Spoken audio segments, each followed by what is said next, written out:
मोदी सरकार ने केंद्रीय कर्मचारियों को यूनिफाइड पेंशन स्कीम के रूप में एक बहुत बड़ा तोहफा दे दिया है। यूपीएस को मंजूरी मिलने के बाद खुद पीएम मोदी ने सोशल मीडिया पर पोस्ट के जरिए देश भर के केंद्रीय सरकारी कर्मचारियों की तारीफ की है।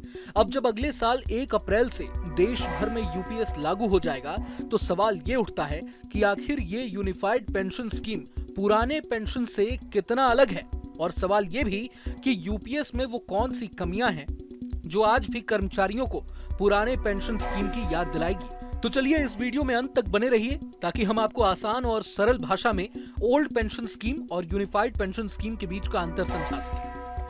यूनिफाइड पेंशन स्कीम की कमियां जानने से पहले इतिहास में जाकर सरकार की पेंशन योजनाओं को समझ लेना जरूरी है। दरअसल हमारे देश में दिसंबर 2003 तक सरकारी कर्मचारियों के लिए ओल्ड पेंशन स्कीम यानी ओपीएस लागू थी। जनवरी 2004 में अटल बिहारी वाजपेयी की सरकार ने इसे हटाकर न्यू पेंशन स्कीम यानी एनपीएस को लागू कर दिया। एनपीएस पर धीरे धीरे कई तरह के सवाल उठने लगे। इसके खिलाफ देश भर में प्रदर्शन भी हुए।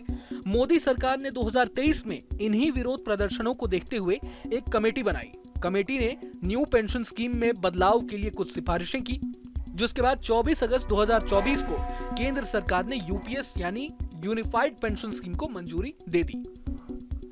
अब सवाल यह है कि यूपीएस में ऐसी कौन सी कमियां हैं जो कर्मचारियों को आज भी पुराने पेंशन स्कीम की याद दिला रही हैं। अगर ध्यान दिया जाए तो यूनिफाइड पेंशन स्कीम में सरकारी कर्मचारियों को अपनी सैलरी में से 10% योगदान पेंशन के लिए करना होगा, जबकि ओल्ड पेंशन स्कीम की बात करें तो इसमें कर्मचारियों को किसी प्रकार का योगदान नहीं करना होता था। यूपीएस में कर्मचारियों को बेसिक सैलरी का 50% पेंशन के रूप में मिलेगा, जबकि ओपीएस में कुल वेतन का 50% पेंशन के रूप में मिलता था। यूनिफाइड पेंशन स्कीम में कर्मचारियों को पेंशन पर टैक्स देना होगा, जबकि पुराने पेंशन स्कीम में पेंशन पर किसी प्रकार का टैक्स नहीं देना होता था। तो इस लिहाज से देखा जाए तो सरकार ने भले ही यूपीएस को मंजूरी दे दी हो, लेकिन इस नई स्कीम में आज भी वो पुरानी पेंशन स्कीम वाली बात मिसिंग है। यूनिफाइड पेंशन स्कीम के क्या फायदे हैं ये भी जान लेते हैं। बता दें कि यूपीएस के तहत केंद्रीय कर्मचारियों को 12 महीनों के बेसिक वेतन का 50% रकम पेंशन के रूप में मिलेगा। कम से कम 10 साल नौकरी करने वाले भी पेंशन के हकदार होंगे।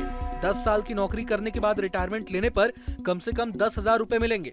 रिटायरमेंट लेने पर ग्रेचुइटी के अलावा एक मुश्त भुगतान भी किया जाएगा। अब पेंशन में सरकार की हिस्सेदारी 14% से बढ़कर 18.5% हो जाएगी। कर्मचारियों की हिस्सेदारी पहले की तरह 10% ही बनी रहेगी।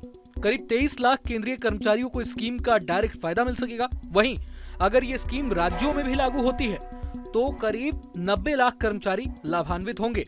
यही नहीं, सरकारी कर्मचारियों के पास एनपीएस और यूपीएस में से एक को चुनने का विकल्प भी होगा। अगर कर्मचारी की मृत्यु हो जाती है तो उसके फैमिली को पेंशन का 60% भुगतान भी होगा।